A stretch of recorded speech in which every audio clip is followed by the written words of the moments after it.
Parte 10, Capítulo 10. Um contador de histórias que sabia lidar com os papéis da memória e estimular a arte de pensar. Usando a arte da pergunta e da dúvida. Estudar a ousada, criativa e elegante inteligência de Cristo poderia expandir a arte de pensar dos estudantes de qualquer idade e nível escolar, do ensino fundamental ao universitário. Entre as habilidades da sua inteligência estão a arte da pergunta e a arte da dúvida. Grande parte dos alunos das escolas clássicas não desenvolve a arte da pergunta e a arte da dúvida. Eles têm receio de perguntar, de expor as suas dúvidas e de discutir abertamente os conhecimentos que lhes são transmitidos. Os 2 ou 3 anos em que os alunos ficam enfileirados numa sala de aula sem serem estimulados a expandir a arte da pergunta e a arte da dúvida são suficientes para causar uma sequela intelectual que os deixará inibidos por toda a vida. Nunca mais, mesmo quando adultos, eles conseguirão fazer perguntas sem sentirem um grande desconforto, principalmente quando estiverem em público. Alguns o erguerão a mão para fazerem perguntas em público, suam frio, ficam com a boca seca e têm até taquicardia. A grande maioria de nós possui essa sequela causada ou perpetuada por princípios de uma educação que se arrasta por séculos. Qual o leitor que não sente desconforto emocional ao fazer perguntas em público? Muitos, apesar de inteligentes, possuem tanta inibição social que durante toda a vida jamais se soltarão, prejudicando com isso seu desempenho social e profissional. A escola clássica precisa rever este processo. Os princípios da inteligência de Cristo podem contribuir muito para isso. O incentivo que se dá à arte da pergunta e à arte da dúvida é tão frágil nas escolas clássicas que é insuficiente para estimular a arte de pensar. O deleite do saber foi reduzido. A resposta é oferecida de maneira pronta, elaborada. A resposta pronta esmaga a arte da pergunta, retrai a arte da dúvida, esgota a curiosidade e a criatividade. O que é mais importante, a resposta ou a dúvida? No primeiro momento, sempre é a dúvida. Ela nos esvazia e estimula o pensamento, o que determina a dimensão da resposta e a dimensão da dúvida. Qualquer computador pode oferecer milhões de respostas, mas nenhum deles jamais conseguirá desenvolver qualquer tipo de dúvida, possuir qualquer momento de hesitação. Os computadores são meros escravos de estímulos programados. A criança abandonada que perambula pelas ruas produz diariamente fenômenos psicológicos, como aqueles ligados à dúvida e à curiosidade, que os computadores jamais conseguirão produzir. O maior trabalho de um mestre não é fornecer respostas, mas estimular seus alunos a desenvolverem a arte de pensar. Todavia, não há como estimulá-los a pensar se não aprenderem sistematicamente a perguntar e duvidar. Cristo era um exímio perguntador. Era um mestre que estimulava continuamente as pessoas a duvidarem dos seus dogmas e a desenvolverem novas possibilidades de pensar. Quem analisar com atenção as suas biografias descobrirá essa característica de sua personalidade. Às vezes, ele mais perguntava do que respondia. Várias situações em que respondia as perguntas, não com respostas, mas com novas perguntas. Lucas, capítulo 20, versículo 2 a 3. Como Cristo poderia abrir as janelas da mente das pessoas para um projeto tão sofisticado como o seu, que implicava uma verdadeira revolução interior? Ele precisava libertar o pensamento para que as pessoas, principalmente aquelas de mente aberta e espírito sedento, pudessem compreender. Sabia que a arte da pergunta gerava a arte da dúvida e que a dúvida rompia o cárcere intelectual, abrindo os horizontes do pensamento. Seu procedimento intelectual supera com vantagem as técnicas propostas por muitas teorias educacionais. Certa vez, Cristo perguntou aos seus discípulos: O que diz o povo sobre quem eu sou? Ele sabia o que o povo dizia dele, mas fazia perguntas para estimular seus discípulos a pensar. Outra vez, perguntou a mulher adúltera: Mulher, onde estão os teus acusadores?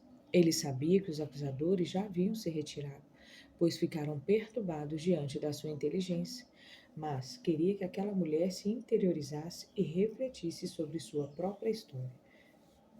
Um dia, os fariseus perguntaram sobre sua origem, pois queriam condená-lo por suas próprias palavras.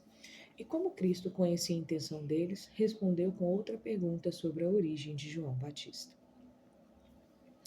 Para cortar as raízes da hipocrisia dos seus acusadores, ele os conduziu a falar sobre seu famoso precursor, aquele que todo o povo considerava um profeta. Se os fariseus negassem João, o povo se revoltaria contra eles. Se o reconhecessem, teriam que aceitar o mestre que ele anunciava, Cristo. Então, constrangidos, os fariseus preferiram se omitir e disseram que não sabiam. Com isso, Cristo, que estava numa situação delicada e não gostava de se exibir, se sentiu desobrigado a responder sobre sua origem. Assim, como muitas vezes fez, ele chocou a inteligência dos fariseus com a arte da pergunta. Muitos ficaram admirados com sua sabedoria. Cristo constantemente propunha parábolas. Ele se preocupava mais com a arte da pergunta do que em satisfazer a ansiedade pela resposta. Ninguém gosta da dúvida, ninguém gosta de se sentir inseguro. Todos nós gostamos da certeza da resposta completa. Todavia, ninguém consegue sucesso intelectual, social ou mesmo espiritual, se não aprender a se esvaziar e questionar sua rigidez duvidando de si mesmo. Uma pessoa autossuficiente engessa sua inteligência, permanece numa mesmice sem fim. Cristo queria que seus discípulos assumissem uma outra natureza e fossem transformados em suas raízes íntimas. Ele discorria sobre o Consolador, o Espírito Santo. A psicologia não tem elementos para estudar esse assunto, pois ele entra na esfera da fé. Porém, ela pode estudar os objetivos da escola da existência de Cristo. O mestre dos mestres fornecia poucas regras e poucos ensinamentos religiosos. Sua preocupação fundamental era conduzir homens e mulheres a caminharem nas trajetórias do seu próprio ser e a ampliarem seu foco de visão sobre os amplos aspectos da existência. A atuação surpreendente de Cristo, numa época em que não havia qualquer recurso pedagógico, valoriza muito o papel dos mestres na sociedade moderna. Os professores são heróis anônimos, fazem um trabalho clandestino. Eles semeiam onde ninguém vê, nos bastidores da mente. Aqueles que colhem os frutos dessas sementes raramente se lembram da sua origem, do labor dos que os plantaram. Ser um mestre é exercer um dos mais dignos papéis intelectuais da sociedade, embora um dos menos reconhecidos. Os alunos que não conseguem avaliar a importância dos seus mestres na construção da inteligência nunca conseguirão ser mestres na sinuosa arte de viver. A história de Cristo evidencia que os mestres são insubstituíveis numa educação profunda, numa educação que promove o desenvolvimento da inteligência multifocal, aberta e ampla, e não unifocal, fechada e restrita. Um agradável contador de histórias. Cristo era um agradável contador de histórias, paciente e carismático na arte de ensinar. Era um privilégio estar ao lado dele. Cativava até seus opositores. Transmitia ensinamentos complexos com histórias simples. Estava sempre contando uma história que pudesse atrair as pessoas e estimulá-las a pensar. Um mestre eficiente não apenas cativa a atenção dos seus alunos e não causa tédio quando ensina, mas os conduz a emergir no conhecimento que expõe. Por isso, o mestre eficiente precisa ser mais do que eloquente, precisa ser um bom contador de histórias. Como tal, Cristo estimulava o prazer de aprender. retirava os alunos na condição de espectadores passivos do conhecimento para se tornarem agentes ativos do processo educacional, do processo de transformação. Cristo não frequentou uma escola de pedagogia, porém possuía uma técnica excelente. Ensinava de maneira interessante e atraente, contando histórias. Sua criatividade impressionava. Nas situações mais tensas, ele não se apertava, pois sempre achava espaço para pensar e contar uma história interessante que envolvesse as pessoas que o cercavam. Lucas, capítulo 15, do verso 1 a 32. Um bom contador de histórias é insubstituível e insuperável por qualquer técnica pedagógica, mesmo que ela use recursos modernos. Em muitas escolas, os alunos, os professores e o conhecimento que transmitem estão em mundos diferentes. Uns não entram no mundo dos outros. Os alunos não entram na história dos professores. Os professores não entram na história dos alunos. E ambos não entram na história do conhecimento, ou seja, nas dificuldades, nos problemas, nas dúvidas que os cientistas e pensadores enfrentaram para produzir o conhecimento que é transmitido friamente em sala de aula. Na escola da existência de Cristo era diferente. Ele conseguia transportar seus alunos para dentro do conhecimento que transmitia. Eles penetravam na história de Cristo e vice-versa. Analisando os meandros das biografias de Cristo, constatamos que ele conhecia muito bem os papéis da memória. Sabia que a memória não era um depósito de informações. Sabia que era melhor estimular seus discípulos a desenvolverem a arte de pensar do que dar-lhes uma quantidade enorme de informações secas que teriam pouca relação com as experiências de vida e seriam logo esquecidas. Se Cristo fosse um professor de biologia da atualidade, certamente não gastaria muito tempo dando inúmeros detalhes frios sobre células. Ele contaria boas histórias que pudessem conduzir os alunos a entrar dentro delas. Se fosse um professor de física, de química e até de línguas, também contaria histórias que conduziriam os alunos a imergir no conhecimento que expunha. Com o tempo, como acontece normalmente na educação clássica, os alunos perderiam diversos detalhes das informações que ele teria exposto, mas nunca se esqueceria da essência da história contada. Suas histórias e o esboço que elas produziriam na memória dos alunos funcionaria como base para que eles se tornassem engenheiros de ideias. O conhecimento na boca desse mestre ganhava vida, se personalizava. Cristo usava a memória humana como alicerce intelectual para que seus discípulos se tornassem pensadores. Não apreciava uma plateia passiva, por isso gostava de instigar e provocar. Lucas capítulo 10, do versículo 25 a 37. Seus ensinamentos eram mais difíceis de compreender do que os de matemática, física e química, pois envolviam questões existenciais, ansiedades, expectativas de vidas, inseguranças, solidariedade, cooperação social. Enfim, envolviam os pensamentos mesclados com as emoções. Esse era mais um motivo pelo qual ele expressava que era mais importante transmitir informações qualitativas do que quantitativas.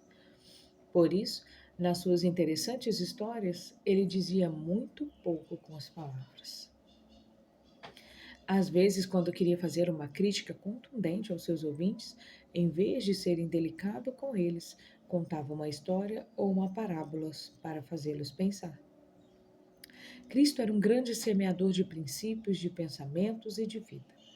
A parábola do filho pródigo e das virgens nécias e prudentes, a dos talentos e tantas outras representa uma didática excelente desse contador de histórias, desse plantador de sementes que queria que as pessoas se interiorizassem, reciclassem sua postura superficial de vida, se livrassem das preocupações exageradas da existência e se tornassem terra fértil, capaz de produzir muitos frutos. Há muito o que dizer sobre o conteúdo das histórias de Cristo. Entretanto, isso ficará para outra oportunidade. Pais, executivos, profissionais liberais, enfim, qualquer ser humano que compreender melhor os papéis da memória e se tornar um contador de histórias terá um desempenho intelectual mais eficiente e um trânsito mais livre nas relações sociais. Tenho procurado ser um contador de histórias para as minhas 3 filhas. Toda vez que quero vaciná-las contra o individualismo e contra a discriminação, mostro-lhes a necessidade de dar mais valor ao ser do que ao ter, estimulando-as a superarem o medo, a reconhecerem suas limitações e a ultrapassarem seus focos de tensão. Procuro fazer isso contando-lhes histórias. Elas aprendem a apreciar tanto essas histórias que, mesmo quando estou sonolento, prestes a dormir, me pedem que eu lhes conte. Um dia, uma professora recém-chegada da África foi bombardeada pela curiosidade dos alunos sobre aquele continente. Eles lhe perguntaram como as pessoas viviam, quais os países que ela visitara, que experiências tiveram. Porém, ela se calou e se aborreceu com a invasão de sua história por seus alunos. Aquela professora só estava preparada para dar as informações programadas para aquele dia. Cruzar sua história com a dos alunos era um absurdo para ela. O conhecimento que transmitia era impessoal, não tinha rosto, não tinha história. Para ela, a memória dos alunos funcionava como um mero depósito de informações. Essa professora não compreendeu que a escola clássica deve se ligar por um grande e larga ponte com a escola da existência. Não compreendeu que um dos papéis fundamentais da memória não é a lembrança, mas a reconstrução das informações, e que o objetivo fundamental da memória não é ser um depósito delas, mas preparar o ser humano para tornar-se um engenheiro de novas ideias, e não um pedreiro das mesmas obras. Certamente, ela perdeu uma grande oportunidade de cativar seus alunos, estimulá-los a pensar e mesclar o conhecimento frio com uma bela história. Cristo rompia a impessoalidade e a frieza do conhecimento. Os ensinamentos que transmitiam ganhavam vida e se fundiam com a sua própria história. As pessoas se sentiam privilegiadas em estar ao seu lado e ouvi-lo. Os fariseus ficavam tão atraídos pela maneira como ele expressava suas ideias, que, mesmo sendo seus opositores, estavam sempre perto dele. É raríssimo uma pessoa sofrer tanta oposição e, ao mesmo tempo, despertar tanta curiosidade. Jesus não tinha receio de falar de si mesmo e da história dos seus discípulos. Ele dinamizava as relações interpessoais. Para esse contador de histórias, ensinar não era uma fonte de tédio, de estresse e de obrigação, mas uma aventura doce e prazerosa. O discurso de Cristo sobre dar a outra face. Quando Cristo queria mostrar a necessidade vital de tolerância nas relações sociais, ele não proferia inúmeras aulas sobre o assunto, mas novamente usava gestos surpreendentes. Ele dizia que se alguém fosse agredido numa face, deveria oferecer a outra. E por diversas vezes ele deu a outra face a seus opositores, ou seja, não revidavam quando o agrediam ou o ofendiam. Ele não se referia à fase física, à agressão física que compromete a preservação da vida. Ele falava da face psicológica. Se fizermos uma análise superficial, poderemos nos equivocar e crer que dar a outra face pode parecer uma atitude frágil e submissa. Todavia, cabe aqui a pergunta: dar a outra face é sinal de fraqueza ou de força? Quando alguém dá outra face, isso incomoda pouco ou muito uma pessoa agressiva e injusta. Se analisarmos a construção da inteligência, constataremos que dar a outra face não é sinal de fraqueza, mas de força e segurança. Só uma pessoa forte é capaz desse gesto. Só uma pessoa segura dos seus próprios valores é capaz de elogiar o seu agressor. Quem dá a outra face não se esconde, não se intimida, mas enfrenta o outro com tranquilidade e segurança. Quem dá a outra face não tem medo do agressor, pois não se sente agredido por ele, nem tem medo de sua própria emoção, pois não é escravo dela. Além disso, nada perturba tanto uma pessoa agressiva como alguém lhe dar a outra face. Não revidar sua agressividade com agressividade. Dar a outra face incomoda tanto que é capaz de causar insônia no agressor. Nada incomoda tanto uma pessoa agressiva como o outro ter atitudes complacentes com ela. Dar a outra face é respeitar o outro, é procurar compreender os fundamentos da sua agressividade e não usar a violência contra a violência. É não se sentir agredido diante das ofensas. Somente uma pessoa livre, segura e que não gravita em torno do que os outros pensam e falam dela é capaz de agir com tanta serenidade. A psicologia do dar a outra face protege emocionalmente a pessoa agredida e, ao mesmo tempo, provoca a inteligência das pessoas violentas, estimulando-as a pensar e reciclar a própria violência. Cristo era uma pessoa audaciosa, corajosa, que enfrentava sem medo as maiores dificuldades da vida. Era totalmente contrário a qualquer tipo de violência. Todavia, ele não pregava sobre a prática da passividade. A humildade que proclamava não era fruto do medo, da submissão passiva, mas da maturidade da personalidade, fruto de uma emoção segura e serena. Com o discurso de dar a outra face, Cristo queria proteger a pessoa agredida, fazê-la transcender a agressividade imposta pelo outro e, ao mesmo tempo, educar o agressor, levá-lo a perceber que sua agressividade é um sinal de fragilidade. Nunca o agressor foi combatido de maneira tão intensa e tão elegante. Na proposta de Cristo, o agressor passa a revisar a sua história e a compreender que se esconde atrás da sua violência. Com essas palavras, Cristo implodiu os paradigmas que até hoje têm lugar na sociedade, que proclamam que a violência deve ser combatida com a violência.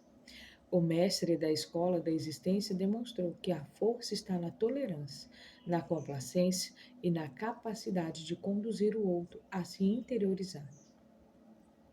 Lembro-me de um paciente que foi agredido verbalmente por um parente. Esse paciente não ofereceu motivos importantes para ser agredido.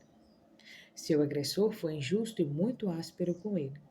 Porém, meu paciente foi até o parente e pediu desculpas por tê-lo ferido em alguma coisa.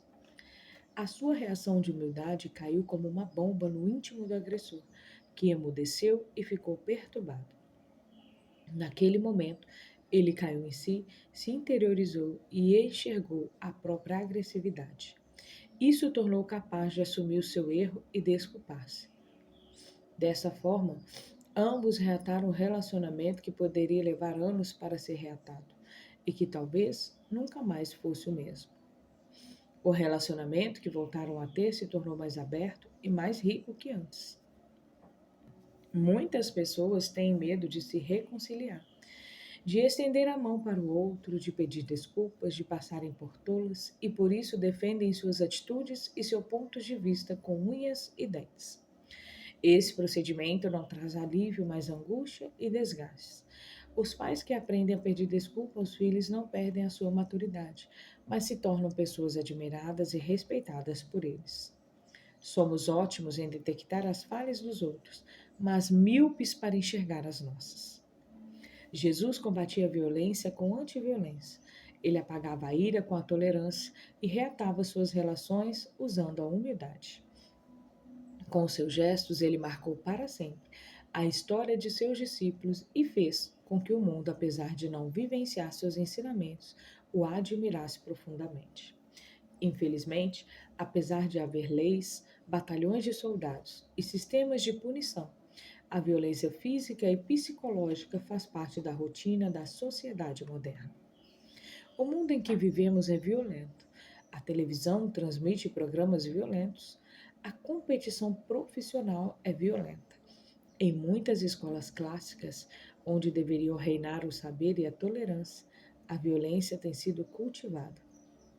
Violência gera violência.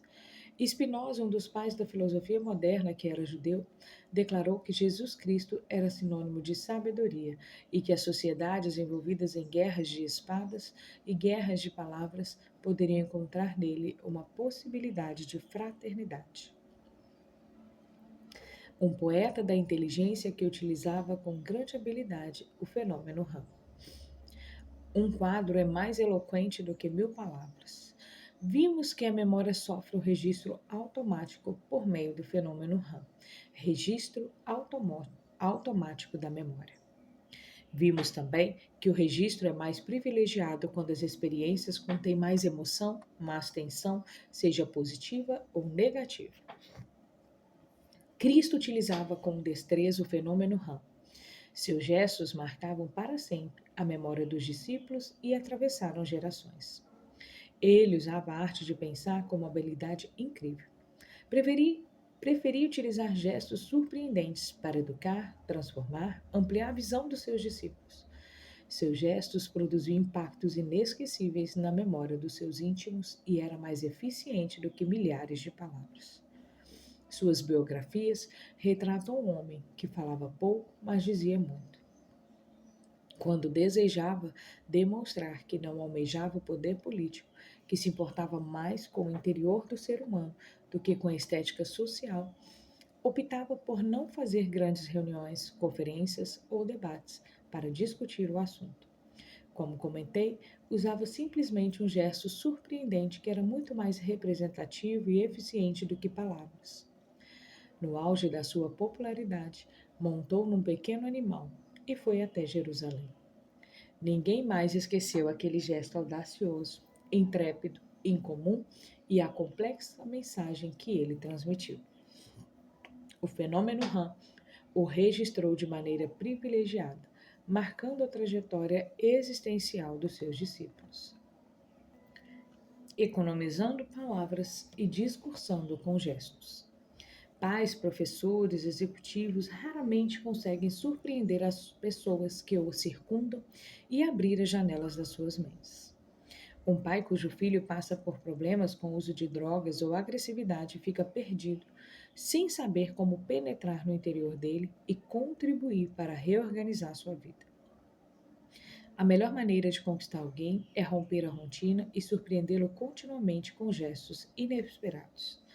Se um pai for repetitivo, racional, crítico e prolixo com o filho, ele empobrece a relação interpessoal e se torna pouco eficiente como educador. Porém, se o surpreender continuamente com gestos inesperados, com momentos de silêncio, com diálogos inteligentes, com elogios agradáveis, certamente, ao longo dos meses, ele conquistará esse filho e o ajudará a reconstruir sua história. Muitos pais nunca entraram no mundo dos seus filhos, e muitos filhos nunca tiveram o prazer de conhecer seus pais intimamente. Sair do relacionamento superficial e previsível e construir um relacionamento que tenha raízes é uma tarefa brilhante. Conquistar o outro é uma arte, principalmente se o outro for uma pessoa difícil. Os comportamentos de Cristo produziam raízes profundas no íntimo das pessoas. Eram mais eloquentes do que dezenas de palestras sobre a necessidade de se doar mutuamente, de buscar ajuda mútua, cooperação social, solidariedade. Quando ele agia, a memória dos que o cercavam era profundamente impregnada com suas atitudes. Quando queriam demonstrar que era contra qualquer tipo de discriminação, economizava no discurso e tinha atitudes inesperadas. Se queria demonstrar que era contra a discriminação por razões estéticas ou doenças contagiosas, ia fazer suas refeições na casa de Simão, o leproso. Quando queria demonstrar que era contra a discriminação das mulheres, tinha complacência e gestos amorosos para com elas diante das pessoas mais rígidas. Se era contra a discriminação social, ia jantar na casa de coletores de impostos, que eram a raça mais odiada pela cúpula judaica. Cristo era um poeta da inteligência. Utilizava o fenômeno RAM com extrema habilidade. Sabia que a memória humana não funciona como um depósito de informações, mas como um suporte para que o ser humano se torne um pensador criativo. Suas atitudes surpreendentes produziam quadros psicológicos que eram registrados de maneira privilegiada na memória dos discípulos. Esse registro era registrado e retroalimentado continuamente por eles, enriquecendo o espetáculo da construção de pensamentos e direcionando suas trajetórias de vida. Muito já se escreveu sobre Cristo, assim como foram feitos diversos filmes e peças teatrais sobre ele. Várias obras retratam o mestre da escola da existência, de maneira muito superficial, sem levar em consideração a sua extraordinária inteligência. Ele é o personagem mais comentado do mundo. Porém, muitos não compreenderam que ele transmitiu ricas mensagens não apenas pelo que falou, mas pelo que não falou, pela eloquência dos seus gestos e pelos seus momentos de silêncio.